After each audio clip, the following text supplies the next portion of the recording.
गांव के चौपाल में अपनी बहन का सर काटकर ये दो फारूकी भाई कौन सी और कैसी वापसी हासिल कर रहे थे, ये जानने के लिए हमें 6 महीने पीछे जाना होगा। गांव काशमगढ़, उत्तर प्रदेश।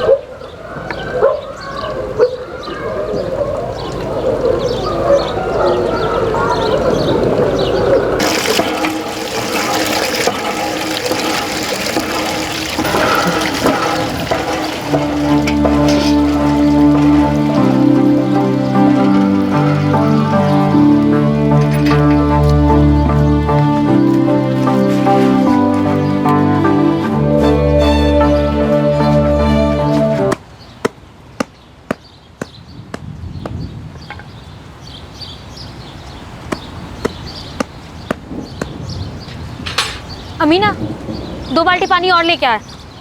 आपा हमें ना दूसरा काम है। क्या काम है तुझे? नल के पास भीड़ लग जाएगी, जाके लेके आ। आपा फिलहाल ना हमारा पानी भरने का कोई मूड नहीं है। अमीना, कहाँ जा रही है बेटा? अम्मी, आप भी ना ऐसे काम से बाहर जाते वक्त टोकना जरूरी है क्या? पर जा कहाँ रही है? एक काम है, जरूरी निपटा कर आते हैं। सुन अमीना, बेटा घर के काम से भी जरूरी कोई चीज होती है क्या? अच्छा कहिए, जल्दी कहिए। जा अशरफ भाई की दुकान पे जा, वहाँ से 1 किलो दाल और 2 रुपए के मेथी दाना और हाँ आधा किलो सेला चावल लेके आना। ठीक से तुलवाना और ये ले पैसे गिन कर देना, संभाल के जा। अम्मी लाइए। अम्मी, मेम साहब को जरा 2 बाल्टी पानी लाने के लिए भी कह दीजिए। हम कहते हैं तो इनका मूड छूट बीच में आ जाता है। अरे मेरी प्यारी आपा जान, अल्लाह ताला ने माशाल्लाह अच्छे खासे हाथ पैर दिए। 2 बाल्टियाँ तो यूँ ले आएंगी आप नहीं? अमीना, ये ले, ये तुम्हें खाना देकर आ। अरे अमीना, अब ऐसा मुंह क्या बना रही है? बेटा ये तो मेहनत करने के दिन है ना, जा जाते हुए ये भी दे आना। हाँ भाई, मेहनत ही करने की तो उम्र है। और कुछ बचा है? जा जा।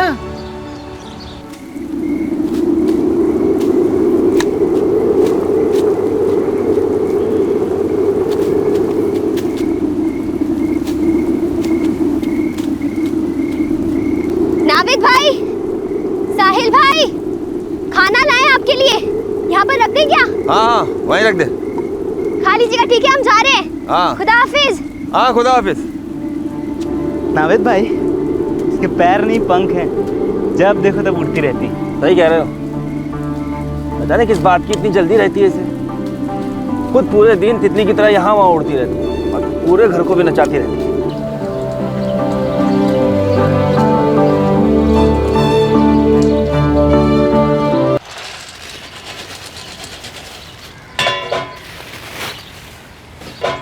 हाँ 50 रुपये हो गया।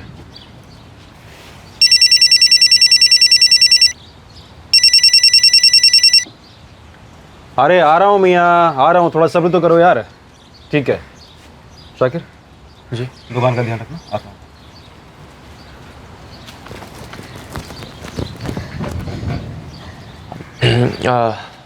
कहो क्या चाहिए? 1 किलो मसूर की दाल, आधा किलो सेला चावल और 2 रुपए की मेथी दाना।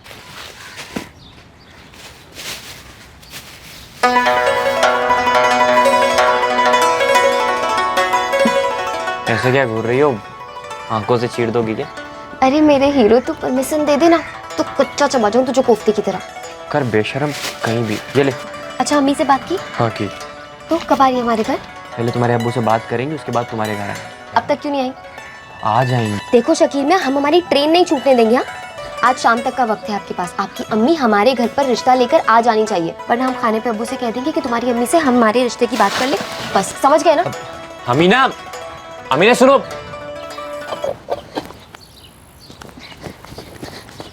अब्बू, अब्बू। क्या हुआ अमीना, गांव में जलजला आ गया क्या? अब्बू आप शकील की अम्मी से कब बात करेंगे? अब्बू जवाब क्यों नहीं दे रहे हमें? अरे बात करेंगे, लेकिन पहले उनको बात करनी पड़ेगी ना। हाँ तो इतवार को आ रहे हैं वो लोग घर पे। तुझे किसने बताया? अब्बू हम बता रहे हैं ना आपको, वो आ रहे हैं इतवार को घर पे। देख अमीना, तू बड़ों के बीच में ना पड़े तो अच्छा है। अरे कैसे ना पड़े अब्बू? मतलब आप लोगों के पहले आपके चक्कर में हमारी गाड़ी छूट गई तो? अब्बू हमें ना बूढ़ी दुल्हन नहीं बनना। और वैसे भी आप सब तो जानते हैं ना कि बचपन से हमारा दिल कितना जुड़ा हुआ है शकील के साथ। तो बस निकाह तो हम उन्हीं से करेंगे। बेटा वो सब ठीक है लेकिन हाँ तो बस अप्पू, इरफान को वो लोग हमारे घर पर आ रहे हैं ना, तो आप सारी बातें कर लीजिएगा और निकाह की तारीख तय कर लीजिएगा। बस हम ये बात जाकर अम्मी को अभी कभी बता देते हैं, ठीक है? अल्लाह हाफिज। अमीना, अरे ऐसे कैसे? अमीना, अमीना थोड़ी हया रख बेवकूफ। अरे भाभी जान, इतना तो शर्मा रहे, अब इससे ज्यादा ना हमसे नहीं होगा। वो देखिए जीनत मैडम को, बेचारी जल भुन के ना राख हुई जा रही है। नहीं अब चाबी ठंडी चाय पिलाएगी? हाँ अम्मी, शुक्रिया बेटा। पूरे 4 चम्मच चीनी भरकर डालिए मेरे हीरो। अब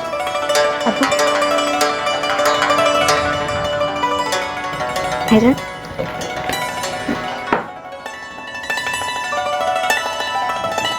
अमीना बेटा तुम अंदर जाओ। अम्मी हमें सुनना है क्या बातें हो रही है? ये बचपन से ही ऐसी है, थोड़ी सरफिरी सी। क्यों शकील मियाँ, झेल लेंगे ना आप हमारी बहन को? अरे नाविद भाई, उसकी तो बहुत प्रैक्टिस है इन्हें। मतलब हम कह रहे थे अभी रिश्ता पक्का समझे ना। तेरे सलाह मशवरे के बिना कैसे कोई बात पक्की हो सकती है मेरी अम्मा? अरे भाई हम तो बिल्कुल रजामंद है। और रही बात शकील मियाँ की, तो वो तो मरे जा रहे हैं हमें बेगम बनाने के लिए, तो बस और क्या चाहिए, वो तो कभी मुकरेंगे ही नहीं। तबस्सुम बहन, हमें इन दोनों के रिश्ते से कोई एतराज़ नहीं। बस बहन, अमीना की आपस जीनत के हाथ पीले हो जाएं पहले, फिर इन दोनों की निकाह के लिए एक अच्छी सी तारीख निकलवा लेंगे। बहन आप ये बात बिल्कुल ठीक कह रही हैं।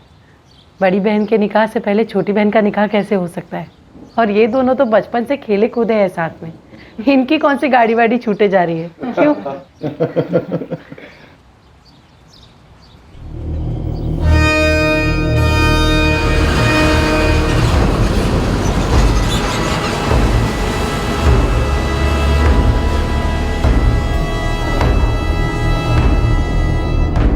अम्मी कहाँ जाएंगे? रमीज़ाबाद, तेरे चचा जान रहते हैं वहाँ, उन्हीं के यहाँ रुकेंगे। अमीना ने ऐसा क्यों किया?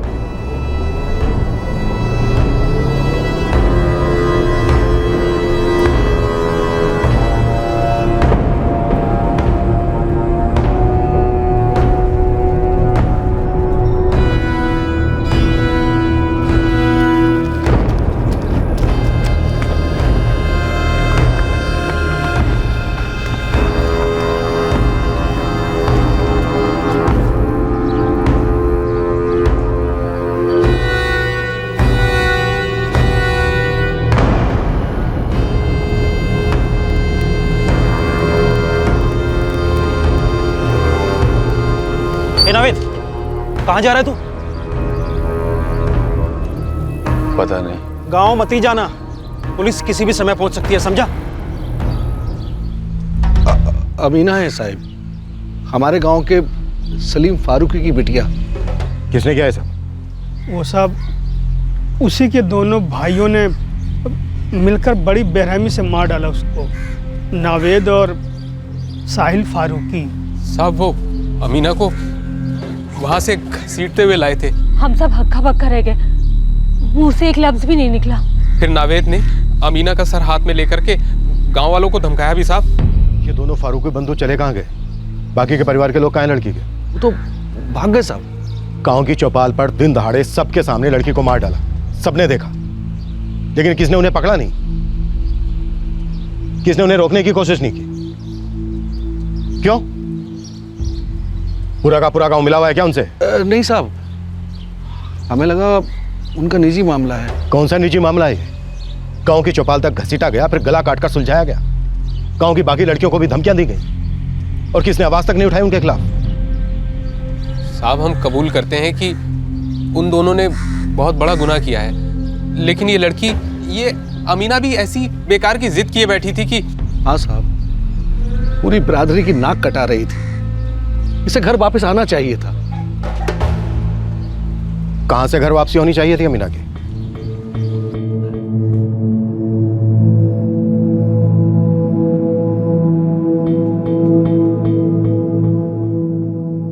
अरे मैडम थोड़ा मुस्कुराओ तो सही, लड़के को ये तो लगे कि लड़की देखने आया हूँ, मैयत में नहीं। जाओ।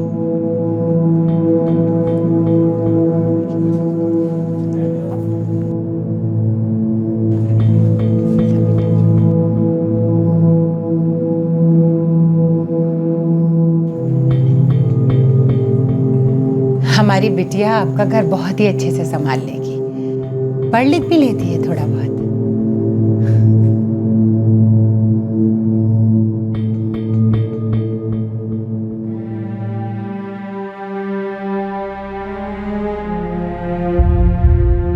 जैसे चीनी घुल जाती है ना दूध में, ठीक उसी तरह ये आपके खानदान में ऐसे मिल जाएगी। बहन, आप पहचान ही नहीं पाएंगी कि ये आपकी बहू है या बेटी।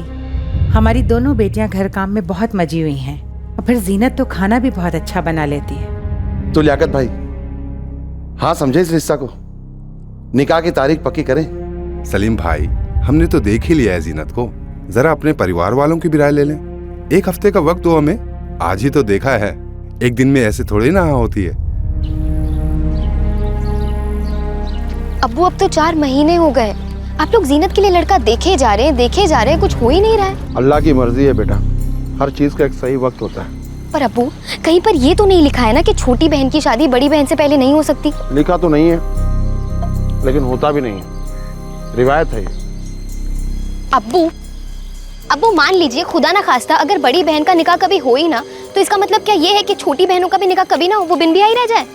बकवास ना कर, सब रखो, जीनत का जल्द निकाह होगा, फिर तुम्हारा भी हो जाएगा। अब्बू देखिए, हमसे अब और नहीं होगा, हम कह दे रहे हैं कि हमारा निकाह करवा दीजिए, जीनत का जब होना है तब होता रहेगा। बेकार की जिद मत करो अमीना, जीनत से पहले शादी के बारे में सोचना भी मत, वो कभी नहीं होगी। अब्बू हम बात कर रहे हैं आपसे, आप 1 मिनट सुनिए तो सही। अरे जमाने की ऐसी की तैसी अम्मी, हमें क्या करना है जमाने वालों से? हमें मेहंदी हाथों में लगवानी, सफेद बालों पर नहीं। अमीना, इतनी क्या खुदगर्जी है, अभी तेरी उम्र ही क्या है? अच्छा, और ये धक्यानुसी पना, ये ठीक है अम्मी?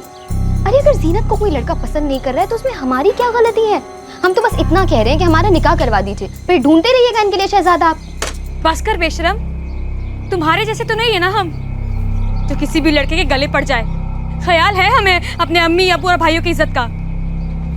आपको क्या लगता है आपा कि हमें ख्याल नहीं है इनकी इज्जत का? अरे क्या कर रहे हैं हम, निकाह करने की बात कर रहे हैं, थोड़ी ना कहीं भाग रहे हैं। और हमारी मानिए ना तो आप भी हमारे नक्शे कदम पर चलिए, आसान होगा सबके लिए। चल बिन मछली की तरह जो तड़प रही हो ना शौहर के लिए, वो आंख भी मिट जाएगी तुम्हारी। खुदा के लिए जुबान को लगाम दो, एक थप्पड़ मारेंगे वहीं आके तुम्हारे। हम थप्पड़? अम्मी बचपन में इसके पैर काट दिए होते ना, तो ना ये पैर फिसलते ना इतनी लंबी जुबान। 1 नंबर की बेहया हो गई है लड़की। बेहया तो हम ही है ना, एक तुम ही तो हो दूध की धुली हुई। पता नहीं क्या समझती है अपने आप को, शायद इसीलिए हर लड़का आके ना मना करके जाता है तुम्हारे लिए। हमारे सामने चेहरे पर कुछ और, दिल में कुछ और, शायद हमें नहीं दिखती तुम्हारे अंदर की बात, पर वो लड़के देख लेते एक नजर में। हम छोटे तो तुम हाथ उठाओगी हमारे ऊपर? हाँ, तुम क्या समझती हो अपने आप को? उठाएंगे तुम पे हाथ, जब तक तुम्हारी जुबान चलेगी ना तब तक मेरा हाथ भी चलेगा। क्या बचपना है ये? बचपना हम कर रहे हैं या वो कर रही है?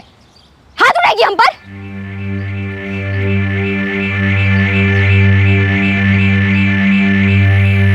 अमीना, इन सब मामलों में जोर जबरदस्ती कहाँ चलती है? क्यों नहीं चलती? हमारे घर वाले रजामंद है तो कर लेते हैं ना निकाह।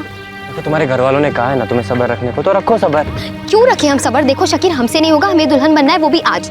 तुम चल रहे हो हमारे साथ निकाह करने? क्या बेवकूफों जैसी बातें कर रही हो? ऐसा क्या कह दिया हमने? देखो अमीना, तुम जानती हो कि शादी निकाह 2 लोगों के बीच नहीं बल्कि 2 खानदानों के बीच होता है, और अगर अभी हमने ऐसी वैसी कोई गलती की ना तो बाद में बहुत पछताएंगे। ना तो हम खुश रह पाएंगे ना तो हमारे घर वाले, और तो और बदनामी इतनी होगी कि पुश्तों तक बू आएगी।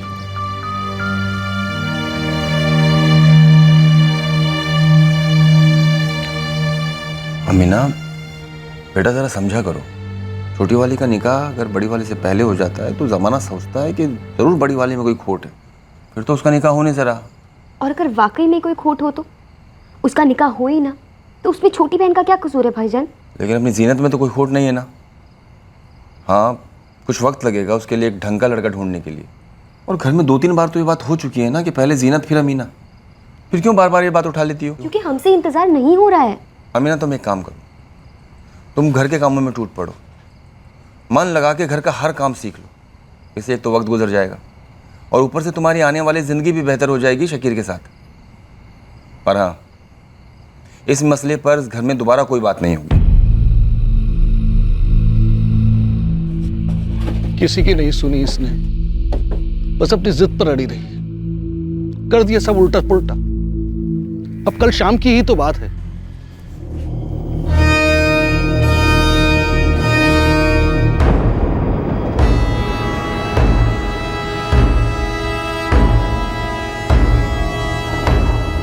ए अमीना, ये क्या हो रहा है? हम घर छोड़कर जा रहे हैं। कहाँ जा रही है? अपने ससुराल। अमीना रुको, अमीना, अमीना रुको, पागल हो गई हो क्या तुम? फिर से रोकोगी हमारा रास्ता? अब तो जाने दो हमें। हम यहाँ से हिलने वाले नहीं हैं और तुम भी कहीं नहीं जाओगी। अब क्या नया बखेड़ा खड़ा किया इस लड़की ने? अम्मी ये कहती है शकील के घर जाके रहेगी हमेशा के लिए, वो भी निकाह से पहले। क्या? अम्मी अपने कपड़े वपड़े भी साथ में रख लिए हैं। या अल्लाह, क्या हो गया है मेरी बच्ची को? अम्मी हम बिल्कुल ठीक है, हमारा होने वाला ससुराल है वो, वहाँ रहना हमारा हक बनता है और फर्ज भी, समझी आप? जा रहे हैं हम। अमीना तुम कहीं नहीं जाओगी। हटो कहा ना। अमीना,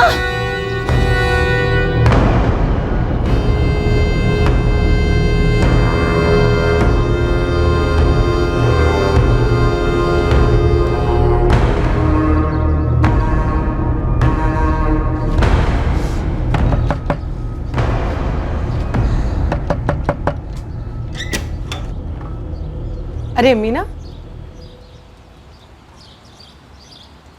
अम्मी हम अब से यहीं पर रहेंगे। हाँ अम्मी, मैं अभी घर आता हूँ। हाँ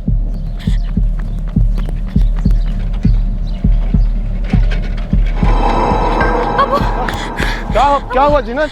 अबू अमीना घर छोड़ के शकीर के घर चली गई। उसका भेजा घूम गया।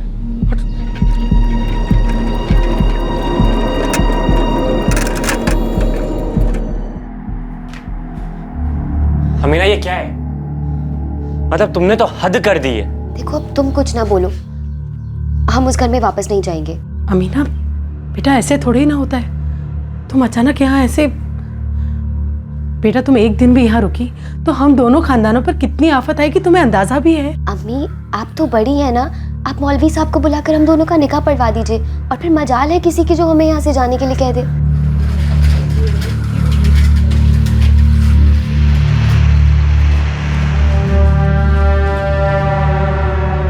देखो अमीना, समझदारी इसी में है कि तुम घर वापस चली जाओ, चाहिए तो हम तुम्हें खुद छोड़ के आएंगे। लो अब्बू आ गए तुम्हारे। अपने घर चलो अमीना। अब्बू हम अपने ही घर में हैं। देख अमीना, गांव भर में हमारी थूथू हो, इससे पहले चलो यहाँ से। शकील बाद में सामान ले आएगा। अब्बू हमें नहीं फर्क पड़ता कि गांव वाले थूथू करते हैं या वाहवाही, हम बस चाहते हैं कि आप शकीर से हमारा निकाह करवा दीजिए, बात खत्म। हम यहाँ से हिलने भी नहीं वाले।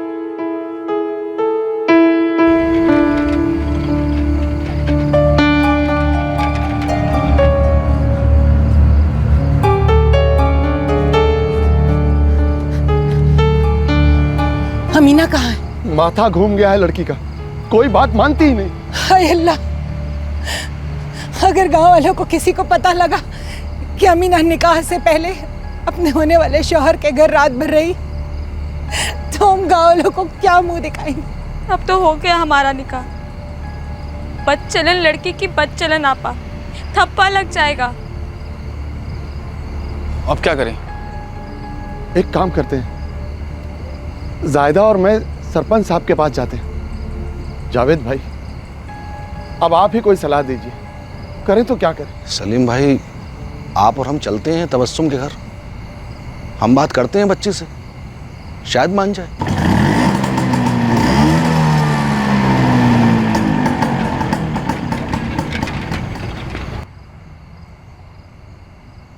तुम समझ नहीं रही हो, अगर तुम एक रात भी यहाँ रुकी तो कल की सुबह हम सबके लिए काली सुबह होगी। और इस तरह तो हमारा निकाह वक्त आने पर भी नहीं हो पाएगा। अरे तो हम तो कह रहे हैं ना कि बुला लीजिए मौलवी साहब को, कर लेते हैं निकाह। हम तो अभी से कह रहे हैं कबूल है, कबूल है, कबूल है।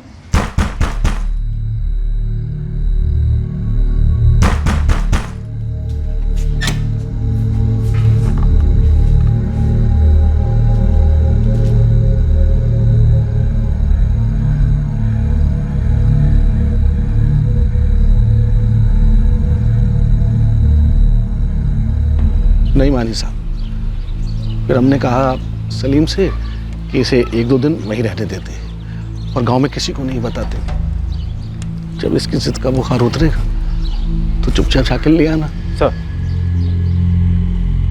ये गांव का किराने वाला है अशरफ। इसने नावेद को देखा है अभी थोड़ी देर पहले मेरतुला गांव की तरफ जाते हुए। मेरतुला में क्या? सर ये कह रहा है कि वहां पर उसका ससुराल है। एक टीम भेजो, उठा लो। सर।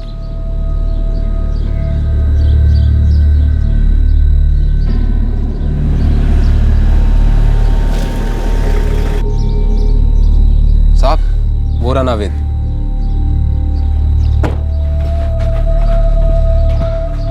तेरा भाई साहिल का है नावेद? गाड़ी में बिठाओ इसे। चल।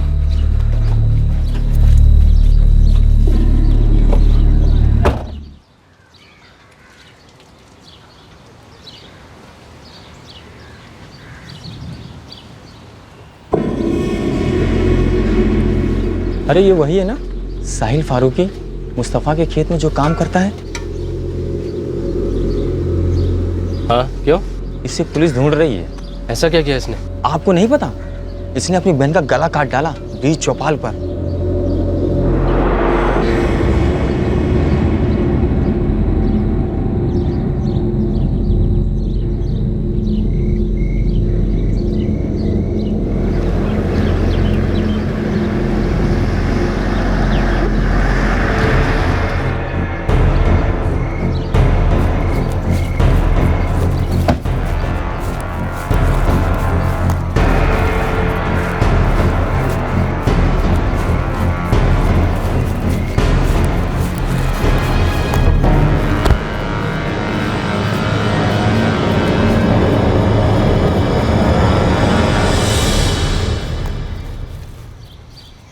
जिस दिन नावेद और साहिल ने अमीना का कत्ल कर दिया था, उसी शाम को उन दोनों को पुलिस ने पकड़ लिया था।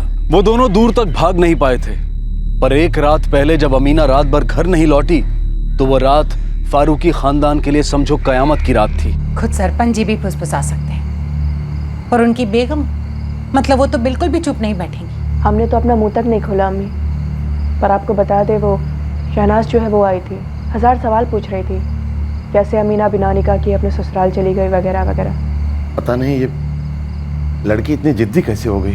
कैसे हो गई? अरे आपके लाड़ प्यार ने अमीना को इतना सर पे चढ़ा रखा है। हर बात पे आप ही कहते थे ना छोटी है छोटी है, ये कहकर आपने उसकी बड़ी से बड़ी गुस्ताखियां माफ की। हम अम्मी से बिल्कुल सहमत है, आप ही ने बिगाड़ा है उसे। हाँ, सारा कसूर तो हमारा ही है।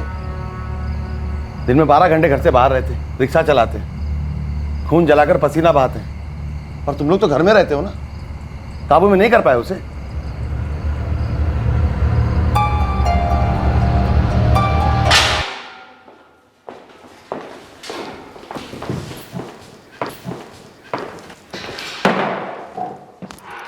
हमारे गांव के बाहर एक पुल है साहब, वहां जाकर हमने अमीना का सर नीचे नदी में फेंक दिया। हंसी अभी वहीं फेंका नदी में? जी हाँ। ड्राइवर्स की टीम भेजो सर। अगर वो अपनी जिद पर अड़ी थी तो तुम अपनी जिद छोड़ देते। बहन थी तुम्हारी। हमारी तो कोई जिद नहीं थी साहब, उसने हमारे खानदान की नाक कटवा दी थी।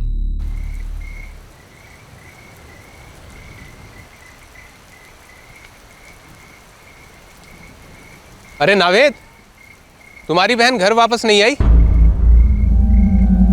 देखो दोस्त, थोड़ा सख्ती से पेश आओ, ले आओ लड़की को घर में।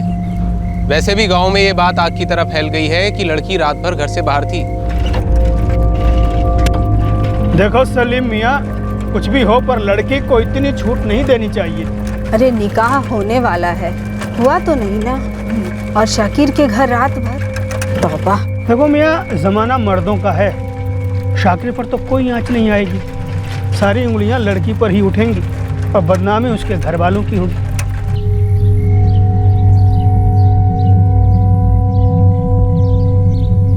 शाम को हम कोशिश करके अमीना को घर वापस ले आएंगे। नहीं अब्बू, अब आप नहीं जाएंगे। अब साहिल और हम उसे अपने तरीके से घर लेकर ही आएंगे। ना, तुम नहीं जाओगे।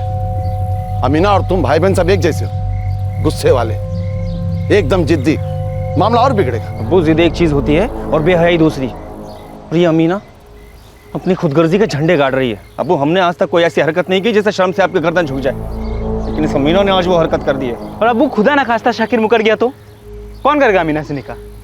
और उसके चक्कर में हमारा हुक्का पानी बंद हो जाएगा। ये सारी बातें अपनी जगह बस, और तुम नहीं जाओगे। मैं शाम को जाऊंगा और उसको समझा कर ले आऊंगा। नहीं अब्बू, इस अमीना ने अपनी हद पार कर दी है। वो सीधे तरीके से मानेगी ही नहीं।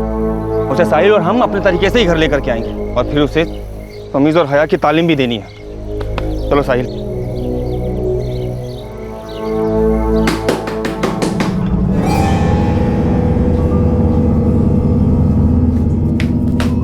चलो अमीना, अब तेरी मनमानी नहीं चलेगी, समझी? भाईजान हमें नहीं आना। शकील बोल दो ना इन्हें, हमें नहीं जाना है। नहीं जाना है। कहो ना चलो। अमीना तुम जाओ इनके साथ। अम्मी आप कह दीजिए ना, नहीं जाना है हमें इनके साथ। में समझ नहीं रहे। अमीना जाओ बेटा, तुम समझ क्यों नहीं रही हो? आप लोग नहीं समझ रहे। अम्मी निकाह करवा दीजिए ना, हमारा हाथ जोड़ रहे हैं आपके। हमें नहीं जाना है इनके साथ। अम्मी छोड़िए भाईजान। अम्मी भाईजान हमारे लिए तो तभी मर गई थी साहब, जब उसने घर छोड़ा था। बाजारू औरत की तरह निकल पड़ी थी घर से, फिर भी हमने उसको घर लाने की कोशिश की, लेकिन वो अपनी जिद पे अड़ी रही साहब। अगर वो तुम्हारे लिए मर चुकी थी तो फिर क्यों गया उसके पीछे पीछे? रहने देते उसे उसी मरी हुई हालत में। ऐसे ही नहीं मार दिया सर, इसलिए मारा क्योंकि वो जिंदा लाश हमारे खानदान की इज्जत को और उछालती। उसको मार के हमें कोई मजा नहीं आया साहब। छूट की बहन थी हमारी।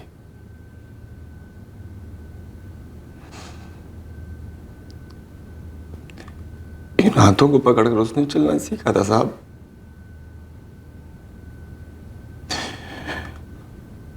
उसकी पहली रोटी हमने उसे अपनी गोद में बिठा कर खिलाई थी। बहुत प्यार करते थे उसे साहब। उसके हाथ से हर जिद पूरी करते थे उसे। सबसे ज्यादा ईदी उसे मिलती थी साहब। अभी बड़ा प्यार उमड़ रहा है अपनी बहन पर, और कुछ घंटों पहले ऐसी हवानियत दिखाई। उसकी जिद साहब। तो पूरी कर देते उसकी जिद, निकाह करवा देते उसका। आपके लिए कहना आसान है साहब, लेकिन ऐसा होता नहीं है। ये यूपी का एक छोटा सा गांव है साहब, कोई लखनऊ गुड़गांव या मुंबई नहीं। निकाह करवा देते शकीर के साथ तो जीनत जिंदगी भर कुंवारी बैठी रहती साहब। और अगर वो कुछ कर लेती अपने साथ तो अब तुमने कर दिया, मार डाला अपनी छोटी बहन को। एक और रात अगर वो वहां रहती ना साहब, तो हमारे खानदान का गांव में जीना दुश्वार हो जाता। हुक्का पानी बंद हो जाता हमारे परिवार का साहब। तो इस डर से अमीना को दुनिया से ही निकाल दिया। अब तो नहीं होगी कि सलीम फारूकी के दोनों लड़के क्रिमिनल निकले। तभी तुम्हारा एक छोटा बच्चा है ना, वो क्या सुनते हुए बड़ा होगा ये नहीं सोचा। तुम्हारी बीवी, मां, जीनत, सलीम, इन सब पर क्या बीतेगी, कुछ नहीं सोचा।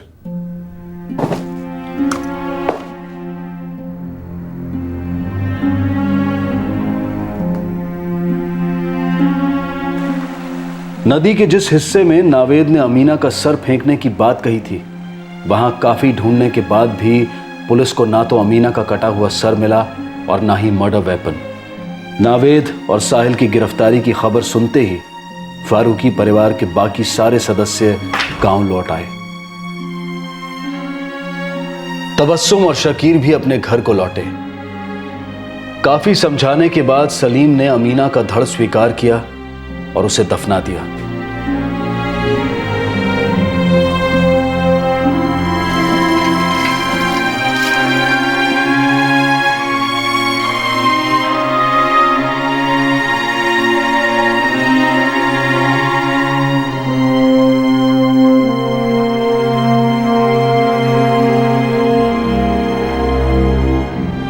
नावेद और साहिल फारूकी इस वक्त न्यायिक हिरासत में हैं और मुकदमा शुरू होना अभी बाकी है। हमारी दक्षिणी एशियाई सभ्यता के लगभग सभी अंगों में ये रिवायत है कि पहले बड़ी बहन की शादी होती है और फिर उसके बाद छोटी।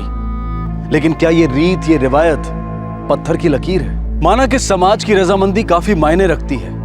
अक्सर परिवारों में, खासकर छोटे शहरों और गांव में, ये सवाल पूछा जाता है, अरे भाई, बड़ी बेटी की अभी तक शादी क्यों नहीं हुई? लेकिन जरूरी नहीं है कि यह प्रथा चलती रहे। समय और समाज दोनों बदल रहे हैं, लोगों की सोच बदल रही है। शायद उस हद तक और उतनी दूर तक नहीं बदल रही है, लेकिन बदलाव रोज की हकीकत है। जब परिवार की इज्जत के नाम पर कोई अपने ही घर वाले का कत्ल करने से पीछे नहीं हटता, तब यह जरूरी हो जाता है कि रस्मों रिवाज के परे हम सब मूलभूत इंसानियत की घर वापसी की कामना करें।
कोमल,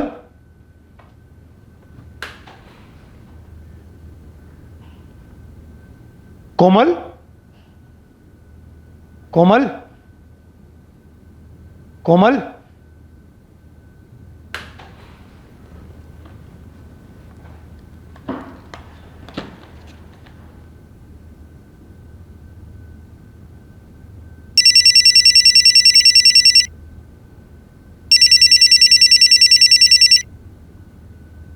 कोमल,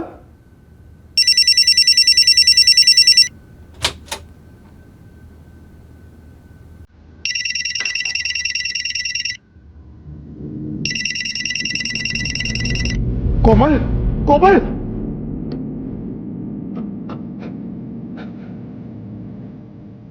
निखिल, अरुण, निखिल, निखिल, अरुण, निखिल, अरुण,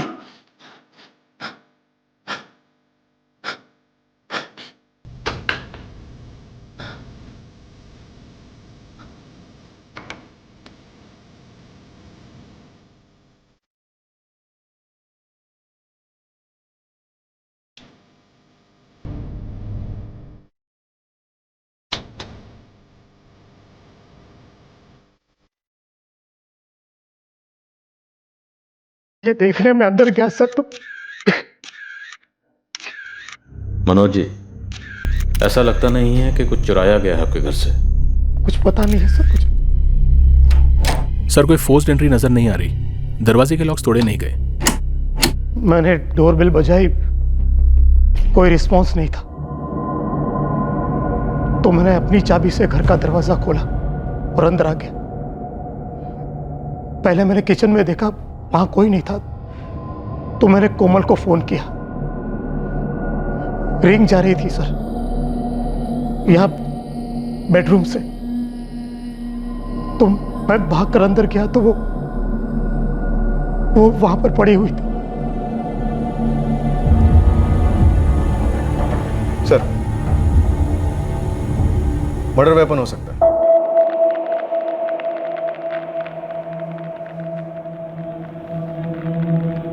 मनोज जी, चाकू आपके घर का?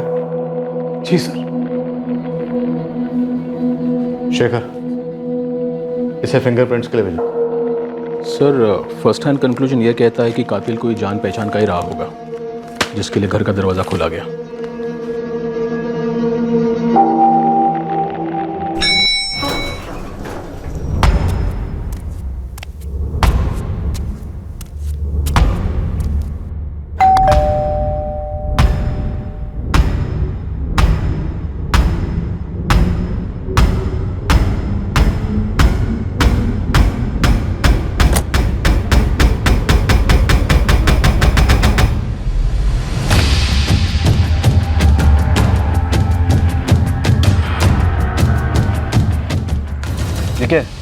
शर्मा के घर के अंदर कोई एंट्री क्यों नहीं है? दिन में तो कोई नहीं आया था साहब। कोई नहीं आया और 3 लाशें घर के अंदर ऐसी बिछ गई। उस फ्लैट की तरफ जाते हुए मैंने किसी को नहीं देखा।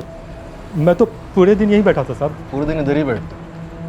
जितने भी घंटे होते हैं तुम्हारी ड्यूटी के, हर वक्त इधर ही बैठे रहते? पानी की मोटर खोलने नहीं जाते, टॉयलेट नहीं जाते, कुछ नहीं करते? इन सब कामों के लिए तो जाना ही पड़ता है साहब, लेकिन इन सब कामों में तो मुश्किल से 2-4 मिनट लगते हैं। 2-4 मिनट में कोई अंदर से बाहर जा सकता है और बाहर से अंदर आ सकता है।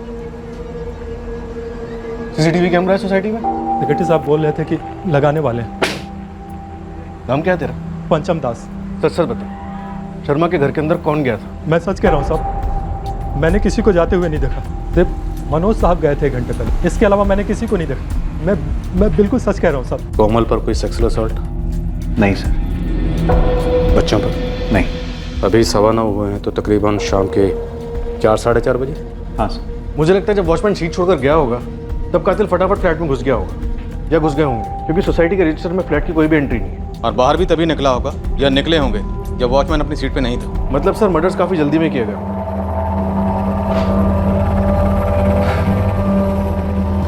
मनोज जी, आपने अपने सभी रिश्तेदारों को इन्फॉर्म कर दिया? कोमल के पेरेंट्स मुरादाबाद से निकल चुके हैं।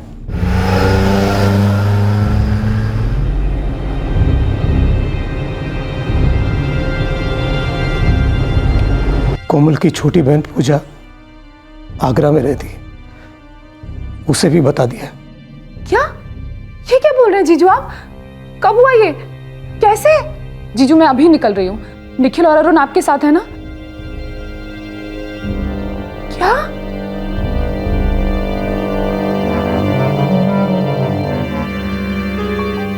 आपके पेरेंट्स? पहुंच ही रहे होंगे, चंदन चौक में रहते हैं। मनोज जी, रोज ऑफिस के लिए कितने बजे निकलते हैं आप? सर 9 के आसपास। आज भी 9 बजे के आसपास ही निकले थे? जी। अच्छा कोमल, निकल रहा हूँ, bye. Bye Manoj. Nikhil, Arun ready हुए कि नहीं? लेट हो जाएगा। निखिल और अरुण 9:30 बजे स्कूल जाते हैं और 4 बजे लौटते हैं। आज भी 4 बजे ही लौटे होंगे, चिल्लाते हुए, मस्ती करते हुए। आपसे, आपकी वाइफ से आज कोई मिलने आने वाला था, शाम में या दोपहर में कभी? मुझे कोई आइडिया नहीं है सर। आपकी वाइफ की किसी के साथ कोई दुश्मनी?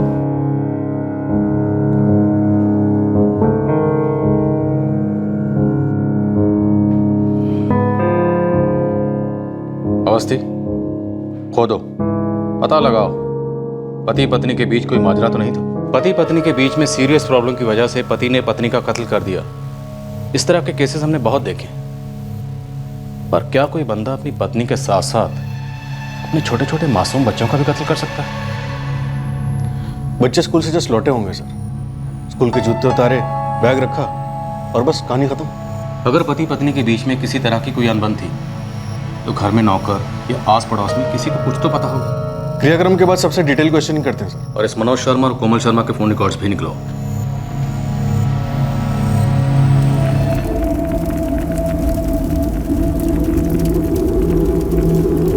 सर, जहाँ तक हम जानते हैं मनोज और कोमल के बीच सब कुछ सही था, और ये जो कुछ हुआ है ये सब देखकर तो हम सब लोग भी शॉक में हैं। स्वीटी जी, कभी कोमल ने आपके साथ कुछ शेयर किया हो? नहीं सर,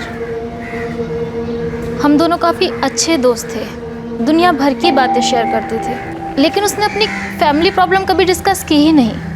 शायद कुछ थी ही नहीं। रुपेश मेहरा और स्वीटी मेहरा कौन है? मनोज शर्मा के पड़ोसी है सर। और ये अजय शर्मा और शांति शर्मा? वो मनोज के माँ बाप है सर।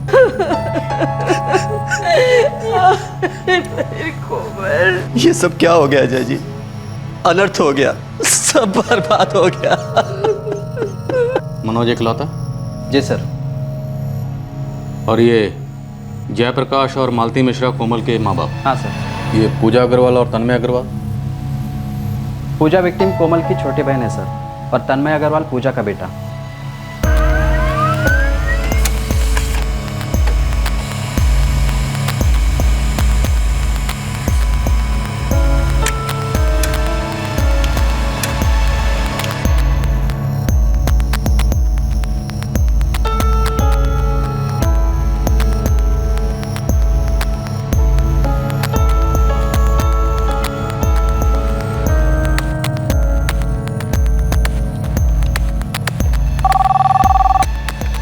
हेलो, आर के नागपाल फर्टिलाइजर्स, नूपुरपुर पुलिस स्टेशन से पीएसआई अवस्थी बोल रहा हूँ। जी सर, आपके मार्केटिंग हेड मनोज शर्मा के बारे में कुछ जानकारी चाहिए थी। कैसी जानकारी? 7 जुलाई को ऑफिस में वो कब तक था? सर मैं अभी चेक करके बताता हूँ।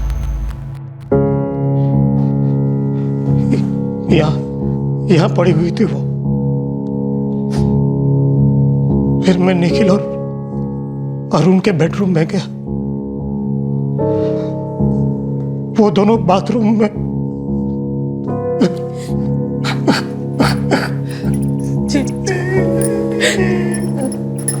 जीजा जी।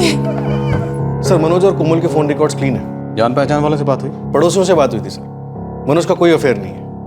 कोमल रेगुलर हाउसवाइफ थी, बच्चों में बिजी रहती थी। और ये मनोज का ऑफिस? कल शाम 6:30 बजे तक मनोज ऑफिस में ही था, सेल्स मीटिंग में। उसके बाद वो ऑफिस से निकला। शक करने जैसे कोई मूवमेंट नहीं है सर। क्या ऐसा हो सकता है कि इस मनोज शर्मा के पास 2 फोन नंबर हैं? दूसरे फोन नंबर से इसने पूरी प्लानिंग की और फिर किसी और से तीनों कत्ल करवाए? हो सकता है सर, लेकिन कातिल जो भी होगा वो करीबी जानने वाला होगा। कोमल की लाश बेडरूम में पाई गई और कोमल की रजामंदी के बिना कोई उसके बेडरूम में कैसे एंटर कर सकता है? और कोमल शर्मा का किसी से कोई अफेयर नहीं था? फोन रिकॉर्ड्स में तो ऐसा कुछ नहीं निकला सर। शायद खबरी कुछ बता सके। बेस्ट खबरियों को काम पे लगाओ, बहुत गहराई तक खोदना होगा। कातिल पक्का कोई इनर सर्कल का आदमी होगा जो कोमल शर्मा और उसके दोनों बच्चों को अच्छी तरह से जानता हो। सर स्कूल में मेरी बात हुई, कंफर्म्ड है। बच्चे 3:55 पे बिल्डिंग के बाहर ड्रॉप हुए। 4 बजे तक कॉलोनी में दाखिल हुए होंगे। रोज की तरह मस्ती में घर पहुंचे होंगे, इस बात से बिल्कुल अनजान कि उनके साथ क्या होने जा रहा है।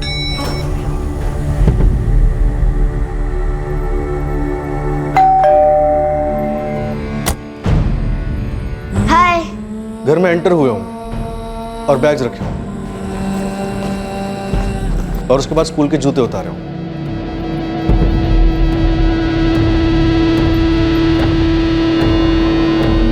और फिर उनके गले काटे गए। और हमें दोनों बच्चों की लाशें बाथरूम में मिली एक साथ। उन दोनों को तो ये पता भी नहीं होगा कि बेडरूम में उनकी माँ मारी जा चुकी। सर हो सकता है निखिल और अरुण को पहले मारा गया हो और उसके बाद कोमल शर्मा को। नहीं अवस्थी, उसकी पॉसिबिलिटी नहीं है, क्योंकि अगर घर में कोई सिर्फ मेहमान बनकर आया था या आए थे तो कोमल शर्मा उसे अपने बच्चों के बेडरूम में क्यों लेकर जाएगी? और अवस्थी, ऐसा कैसे हो सकता है कि कोई घर में आराम से दाखिल होता है या होते हैं, क्योंकि घर में फोर्स्ड एंट्री के कोई निशान नहीं। कोई घर में आता है, फिर बेडरूम में जाता है और बेडरूम में जाकर कोमल शर्मा का उसी के घर के किचन नाइफ से मर्डर कर देता है। सर शायद पहले किचन में गए हो। क्या कोमल शर्मा उनके लिए चाय कॉफी बना रही थी? सर चाय कॉफी बनाने को निशान तो नहीं मिले किचन में। अवस्थी, फिर किचन में क्यों जाएंगे? और वो चाकू किचन से कब और कैसे लाया गया? 2 और 2 4 बैठ नहीं रहे हैं अवस्थी। इस मनोज शर्मा की अंदर बाहर से ग्रिलिंग करनी होगी और इन दोनों फैमिलीज की भी। सर ये जो पूजा है ना, कोमल की छोटी बहन, उसका पति अविनाश अग्रवाल उस दिन शमशान घाट आया नहीं था सर। इतना बड़ा कांड हुआ फिर भी। जीजू चाय कुछ तो खा लीजिए जीजू, ऐसा कैसे चलेगा? इतना बड़ा हादसा, पत्नी की सगी बहन और 2 छोटे छोटे बच्चों का कत्ल होता है, और यह अविनाश अग्रवाल ना तो क्रियाक्रम में शामिल होता है और ना ही बाद में मिलने आता है। दाल में कुछ काला है। पक्का इस कत्ल के पीछे कोई पर्सनल एंगल है, क्योंकि घर से एक ढेला चोरी नहीं हुआ, सिर्फ एक औरत और 2 छोटे छोटे मासूम बच्चों का दर्दनाक तरीके से कत्ल किया जाता है। क्या यह कत्ल किसी को दर्द देने के लिए किया गया?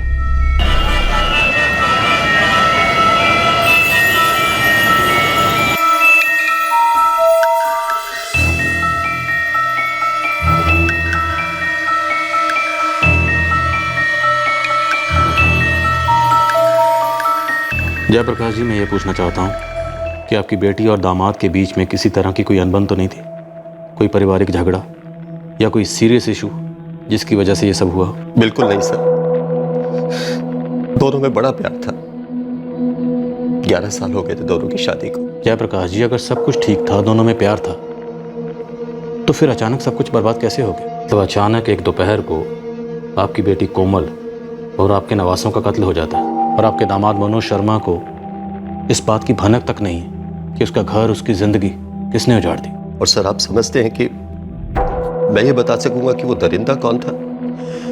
अगर मुझे पता होता तो शायद मैं उसका। जयप्रकाश जी प्लीज।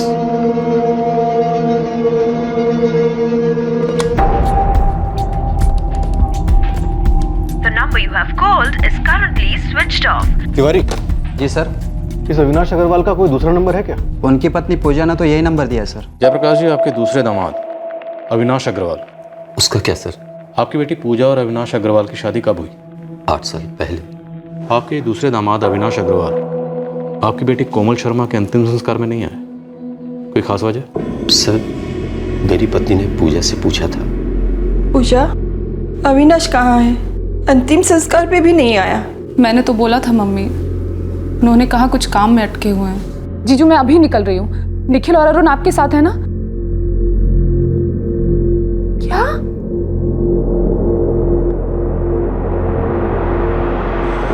अविनाश, कोमल दीदी और बच्चों का मर्डर हो गया है। हाँ, बताया तुमने। वो कल मुझे बहुत काम है और सुबह जल्दी भी उठना है। क्या? तुम एक काम करो, तुम अभी जाओ और तन्मय को भी अपने साथ ले जाओ।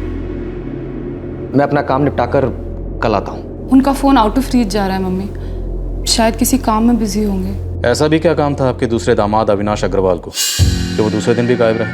सर, मैं समझ नहीं पा रहा हूँ, आपका इशारा क्या है? जयप्रकाश जी, आप ये तो समझ पा रहे हैं ना कि मैं इशारा कर रहा हूँ? सर्विस करने वालों की अपनी भी कुछ मजबूरियां होती हैं कि नहीं? अटक गया होगा कहीं। लेकिन उसके बावजूद भी अविनाश का फोन अभी भी आउट ऑफ रीच है। जयप्रकाश जी,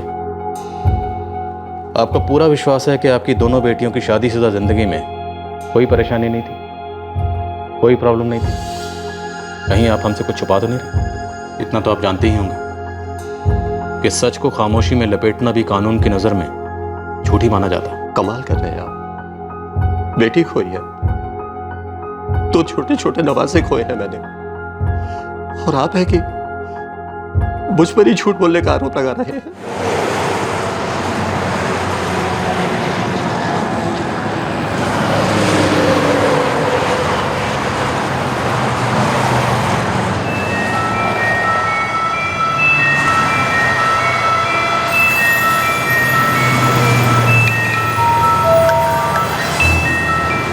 अवस्थी, जब रिश्तों में बाहर से सब कुछ ठीक ठाक दिखे या ये दिखाने की कोशिश की जाए कि सब कुछ ठीक ठाक है, तो पीछे बहुत कुछ सड़ रहा होता है। सर, इस मनोज शर्मा को उठाते हिलाते हैं, जरूर कुछ ना कुछ बोलेगा।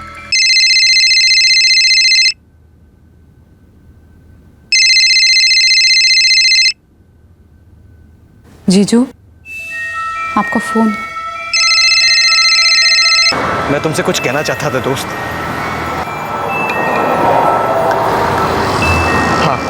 मनोज जी, हमें ये इनसाइड जॉब लग रहा है। मतलब आपके किसी जान पहचान वाले का।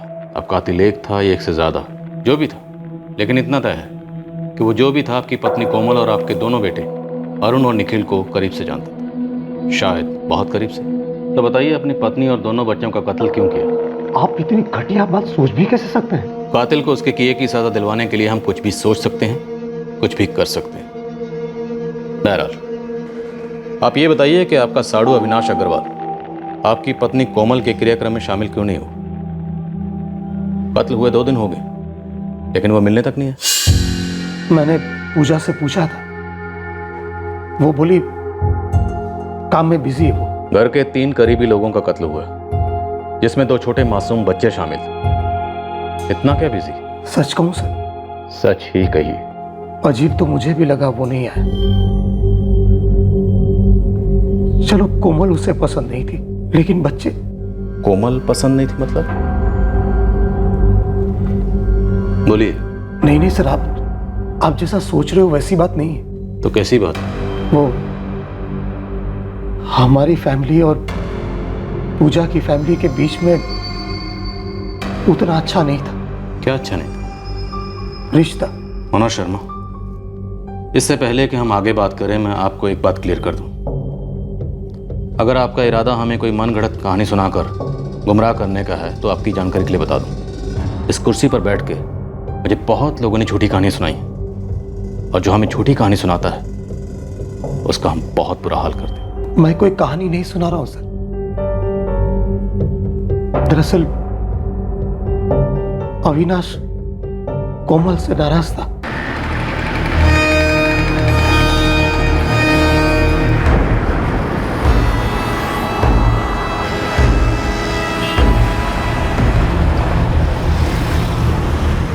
पूजा और अविनाश के बीच में खटास पड़ चुकी थी। अभी आप कह रहे हैं कि अविनाश की कोमल से नहीं बनती है। एक सेकंड पहले आप कह रहे थे कि दोनों फैमिलीज की आपस में नहीं बनती थी। वही कह रहा हूं सर, सब कनेक्टेड है। पूजा और अविनाश के बीच में टेंशन थी क्योंकि हमारी फैमिलीज के बीच में टेंशन थी, क्योंकि पिछले 3 साल से अनबन चल रही थी। कैसी अनबन? पूजा और अविनाश के बीच में लड़ाइयां चल रही थी और कोमल उन दोनों के बीच में सुलह करवाने की कोशिश कर रही थी। हर वाइफ की बेसिक एक्सपेक्टेशंस होती है अपने हस्बैंड से, उसमें कुछ गलत नहीं है। एक्सपेक्टेशन बेसिक वाले में सब समझता हूँ, लेकिन ये जो ख्याली पुलाव बनाने रहना है ना, ये पागलपन है। ख्याली पुलाव? 8 साल हो गए हमारी शादी को अविनाश, तब जो हालात थे आज भी वही है। 1 इंच आगे नहीं बढ़े हम। तो पीछे भी तो नहीं गए ना। और आगे बढ़ने से क्या मतलब है तुम्हारा? ज्यादा पैसा?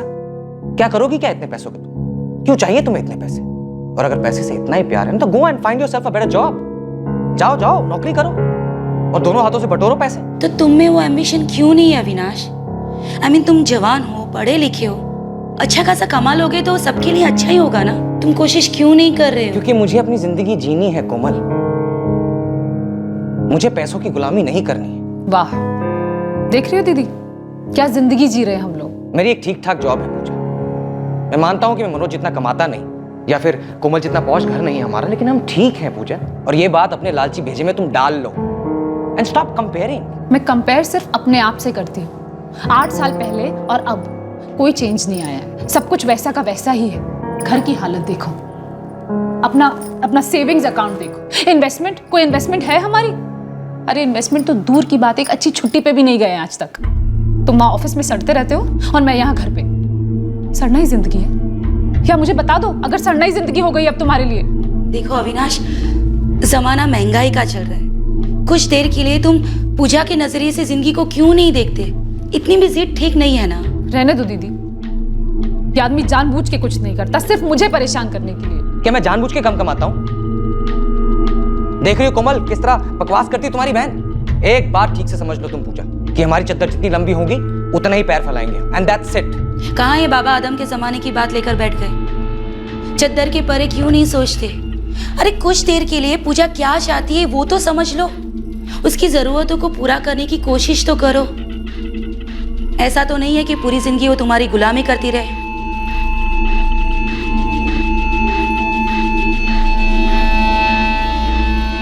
कोमल, तुम पूजा और अविनाश के मामले में कुछ ज्यादा दखल दे रही हो। मत करो। पूजा अविनाश के साथ खुश नहीं है। तो कोमल, वो पति पत्नी के बीच की बात है। तुम्हें पता है आज अविनाश ने मुझे फोन किया था। क्यों? अरे क्यों का क्या मतलब? वो अपसेट है तुमसे, कह रहा था मुझसे कि तुम्हें दूर रखे उन दोनों के मामलों से। पूजा मेरी बहन है, उसकी तकलीफें मेरी तकलीफें हैं। कोमल, तुम अपने बारे में क्यों सोच रही हो? सिर्फ निखिल और अरुण के बारे में सोचो। वो दोनों तन्मय से कितने करीब हैं, अविनाश से भी हैं। और हमें रिश्तों में दरार क्यों डालनी है सबके? मनोज, दरार ऑलरेडी गहरी हो चुकी है। पूजा डिवोर्स लेने वाली है। क्या? कहीं ये डिवोर्स का आइडिया तुमने तो नहीं डाला पूजा के दिमाग में? क्यों? उसका खुद का दिमाग नहीं है। वो खुद सोच समझ नहीं सकती कि ये शादी उसके लिए नर्क बन चुकी है। मनोज, पूजा को सपोर्ट करना, उसकी लाइफ में दखल देना नहीं है। इस वक्त उसे सबसे ज्यादा मेरी जरूरत है। और ये तुम अविनाश के साइड ना ही लिया करो तो अच्छा है। उस आदमी में एक पैसे का एम्बिशन नहीं है और ऊपर से इतना बड़ा ईगो। इसीलिए अविनाश का अंतिम संस्कार में ना आना मैं समझ सकता हूं। दरअसल एक ख्याल तो ये भी आता है सर, कि कहीं उसी ने तो नहीं मार डाला कोमल और मेरे बच्चों को। सर, अविनाश का फोन 10 मिनट के लिए ऑन हुआ था, वापस स्विच ऑफ हो गया, भाग रहा है। बात इतनी बिगड़ चुकी थी। इनके घर पे जाओ और अविनाश की पत्नी पूजा से बात करो, पता करो कि अविनाश अग्रवाल कहाँ हो सकता है।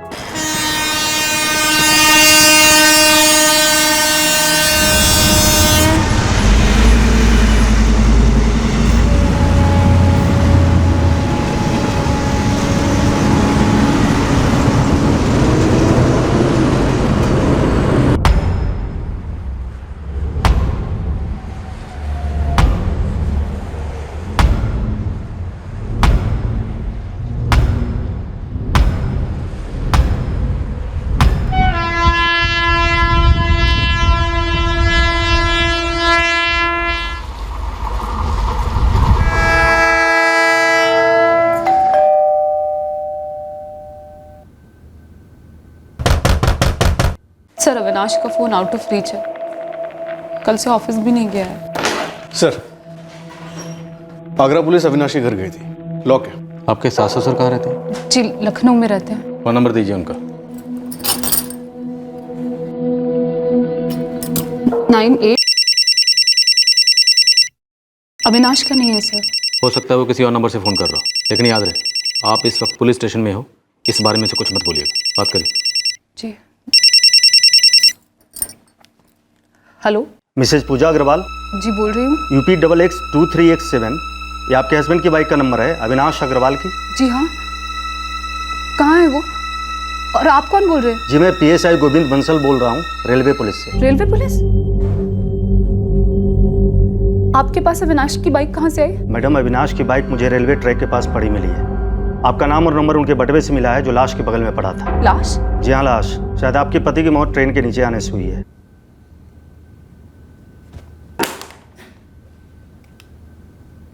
क्या हुआ पूजा जी? क्या हुआ पूजा जी? पूजा, क्या हुआ?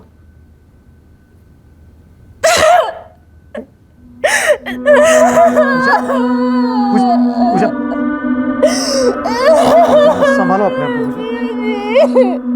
ट्रेन ड्राइवर ने बयान दिया है कि उसने अविनाश को देखा ट्रैक पर आते समय। सारे वार्निंग के बावजूद वो हिला नहीं। सर, अविनाश अग्रवाल के सेलफोन लोकेशन के हिसाब से वो 7 जुलाई को दोपहर 3 से 5 के बीच मनोज शर्मा के घर के आसपास था, गाजियाबाद में। और आज सोसाइट से पहले उसकी बात किसी चंदन यादव से हुई थी, आगरा में। कब की बात? सर आज, अभी थोड़ी देर पहले जब इसका सेलफोन ऑन हुआ था। मैं तुमसे कुछ कहना चाहता था दोस्त। उठाओ इस चंदन यादव को।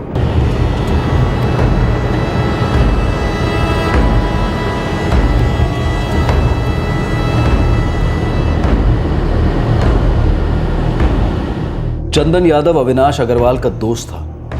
वो पहले यही कहता रहा कि उसे कुछ मालूम नहीं है, पर आखिरकार उसने पुलिस से सच कहा। चंदन ने इस रोंगटे खड़े करने वाले ट्रिपल मर्डर की सारी हकीकत पुलिस को बयां की।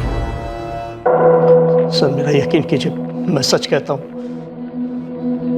अविनाश मेरा दोस्त था, लेकिन इस कांड में मेरा कोई हाथ नहीं है सर। चंदन यादव, तो इस कांड के बारे में जो कुछ भी जानता है ना, सब कुछ बता दे, A to Z, वरना तेरे हाथ तो क्या, तेरे हाथ पैर नाक कान कुछ भी नहीं बचेंगे। चल पकना शुरू कर। सर, 7 जुलाई की रात को मैं और अविनाश रात में बाहर में बैठे थे। वो एक अरसे से परेशान चल रहा था। उसकी वाइफ जो है पूजा, वो उससे डिवोर्स मांग रही थी। यार चंदन, यार समझ नहीं आ रहा कि पूजा को कैसे समझाऊं। मेरी बात सुनती ही नहीं है वो।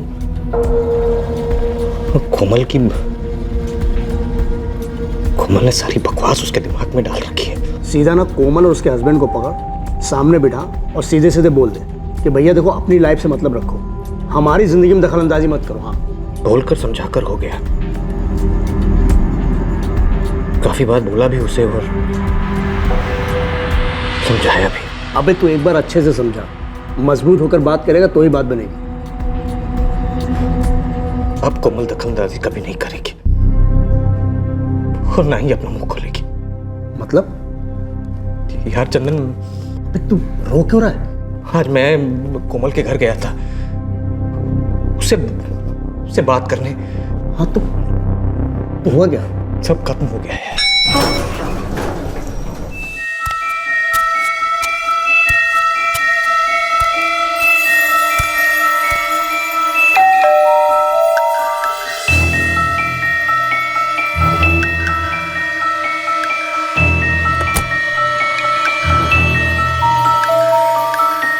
अरे अविनाश, वो क्या है, मुझे आपसे कुछ अर्जेंट बात करनी थी। क्या मैं अंदर आ जाऊं? हाँ आओ ना।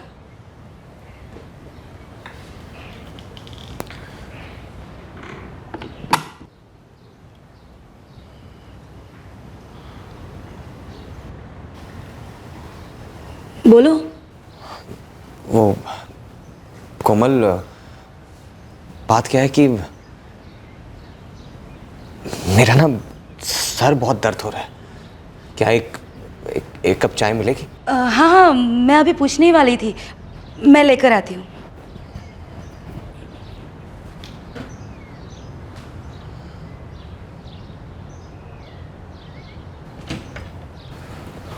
कोमल, अरे तुम बैठो, मैं लेकर आती हूँ। वो क्या कि मैं कहना चाहता था कि पति पत्नी की बात होती है ना, वो पति पत्नी के बीच में ही रहनी चाहिए। तो मैं पराई थोड़ी हूँ, बहन हूँ उसकी, और वो भी बड़ी। उसकी खुशी क्या है वो मैं अच्छी तरह से जानती हूँ, इसलिए उसके फैसले को मैं सपोर्ट कर रही हूँ। क्यों कोमल? क्यों मतलब क्या? पूजा तुम्हारे साथ खुश नहीं है और तुम भी उसके साथ खुश नहीं हो।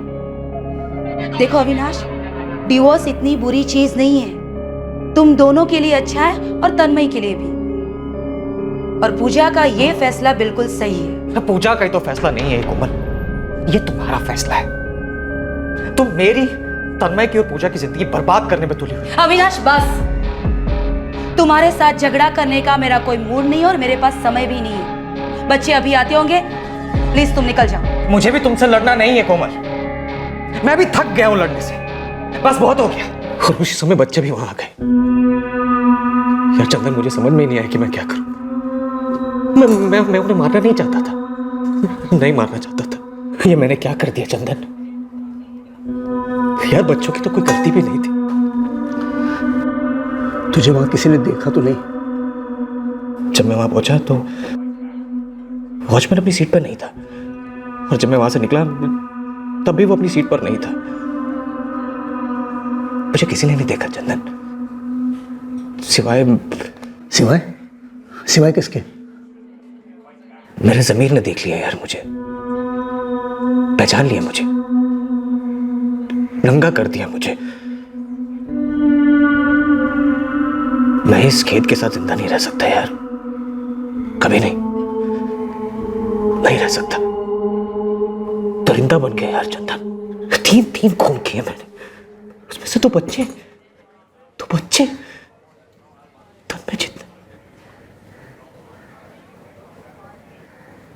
तन्मय जितने थे। सर मैंने उससे बोला, कई बार बोला सर कि तू सरेंडर कर दे, जो सजा मिलेगी भुगत ले, पर उसका दिमाग खराब हो रखा था सर। और फिर उसने मुझे फोन किया। मैं तुमसे कुछ कहना चाहता था दोस्त। तो तूने डिसाइड कर लिया? हाँ। कब कर रहा सरेंडर? अभी। है कहाँ तू? देख मैं भी आता हूँ तेरे साथ पुलिस थाने। ना, पुलिस के सामने नहीं, मैं भगवान के आगे सरेंडर कर रहा हूँ। मैं और जी नहीं सकता यार, अब मेरा टाइम आ गया यार, मेरा टाइम आ गया।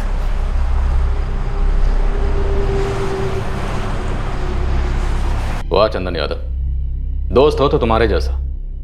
तुम्हारे दोस्त ने तुम्हें बताया कि वो सुसाइड करने वाला है, लेकिन तुम चुपचाप बैठे रहे। तुम्हारे दोस्त ने तुम्हें बताया कि उसने 3 कत्ल किए हैं, लेकिन तुम फिर भी चुपचाप बैठे रहे, जैसे कुछ हुआ ही नहीं। सर क्या करता मैं, दोस्त था वो मेरा सर। और वैसे भी सर उसने मर्डर के बाद मुझे सब कुछ बताया। लेकिन तुम तो मर्डर के पहले पुलिस को बता सकते थे ना। तुम्हारा दोस्त था ना, गहरा दोस्त, उसने बताया होगा ना तुम्हें कि वो कोमल शर्मा और उसके दोनों बच्चों का कत्ल करने वाला है। नहीं सर, उसने मुझे ऐसा कभी कुछ नहीं बोला, कुछ भी नहीं बोला सर। अगर ऐसा कुछ भी बोलता सर मैं उसे रोकता, ऐसा कुछ भी नहीं होने देता सर। मैं सच कह रहा हूँ सर, उसने मुझे जो कुछ भी कहा मैं सब कुछ सच आप लोगों को बता दिया हूँ सर। सच कह रहा हूँ सर, यकीन सर मेरा कोई लेना देना नहीं है सर मेरी बात तो सुनिए सर मेरी बात सुनिए सर, मैं बस सच कह रहा हूँ सर उसने जो बोला था बस तो सब बताया मैंने। कोमल और पूजा के माता पिता शौक में हैं। उन्हें पूजा और अविनाश के बीच की दूरी का कोई अंदाजा नहीं था। मनोज के माता पिता सुन पड़ गए हैं, समझ ही नहीं पा रहे हैं कि एक दूसरे ही जोड़े के बीच की घरेलू प्रॉब्लम की वजह से उनके दोनों पोतों को इतनी बेरहमी से क्यों छीन लिया गया। मनोज और पूजा के लिए यह धक्का बर्दाश्त के बाहर है। उन्होंने कभी सोचा भी नहीं था कि अविनाश इतना भयंकर कदम उठाएगा, और वो भी सिर्फ इसलिए क्योंकि कोमल, पूजा और अविनाश के घरेलू मामले में दखल दे रही थी। पछतावा, खेद, ये एक ऐसा जज्बात है जो किसी कर्म को करने के बाद होता है या फिर कुछ होते वक्त ना करने से भी हो सकता है। दुख की बात है कि ये खेद का जज्बात जुर्म की सजा के साथ मिलकर मुजरिम के साथ साथ और कई लोगों का दुख दुगना कर देता है। इस केस में एक जवान मां और उसके 2 मासूम बच्चों का कत्ल कर दिया गया और अविनाश के खेद ने उससे खुद अपना कत्ल भी करवा दिया। अविनाश ने सोचा कि जो शख्स उसे दर्द दे रहा है उसे मिटाकर उसका अपना दर्द चला जाएगा, पर इस दर्द ने खुद उसे भी मिटा दिया और अब ये दर्द सभी जीवित लोगों के दिलों पर एक परमानेंट पत्थर बनकर रह गया। अब मैं अनूप सोनी आपसे विदा लेता हूं। कल रात फिर मुलाकात होगी एक और नए केस के साथ CID के एपिसोड के बाद। तब तक सुरक्षित रहें और सतर्क रहकर एक अच्छे नागरिक का फर्ज अदा करें और देखते रहें क्राइम पेट्रोल सतर्क। सबक एक को सीख हम सबको। जय हिंद। इस तरह के और भी एपिसोड देखने के लिए हमारे चैनल को सब्सक्राइब करें और बेल आइकन दबाना ना भूलें।